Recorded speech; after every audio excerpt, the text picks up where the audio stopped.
Your Excellency, President Yoweri Museveni, ministers, senior government officials, distinguished business leaders, ladies and gentlemen. I thank and express my profound appreciation for His Excellency, President Yoweri Museveni, the government and the people of the Republic of Uganda for the invitation and the warm welcome extended to me and to my delegation, and for organizing the Somalia-Uganda Investment and Business Summit, a historic event that has taken place today here in Kampala. Somalia and Uganda enjoyed growing cordial and excellent bilateral ties based on common shared history, values, and mutual interests. We value these ties and will work to further enhance them in the spirit of Pan-Africanism and East African brotherhood.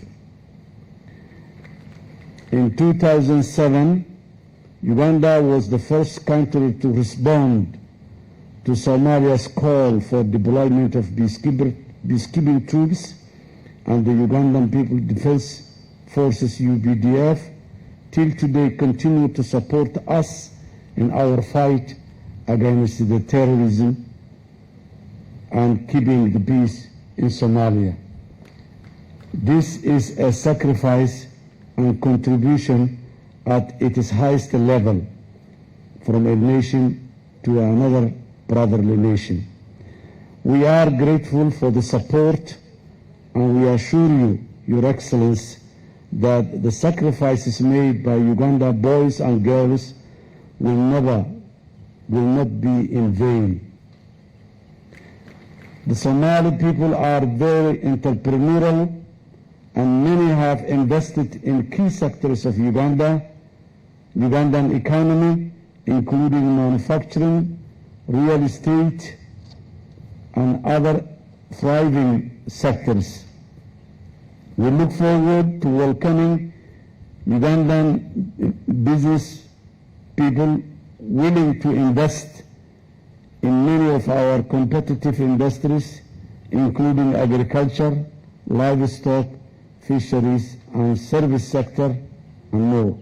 The framework agreement signed between our two countries in 2016 and the subsequent bilateral air service agreement, PASA, and the memoranda of understanding between our two countries, between our two universities, chambers of commerce, and counterpart ministries on research, education, development, diplomatic, defense, and trade cooperation is a clear testament to the growing ties between Somalia and Uganda. Somalia has a clear understanding of the shared benefits that come with the working together, and we are ready to deliver the strong leadership and commitment required to contribute to boosting intra-regional trade and investment. In my meeting with His Excellency President Museveni and other East African head of states in Arusha, I underscored that Somalia belongs to the East Africa, and we are pursuing common goals and common future as a group.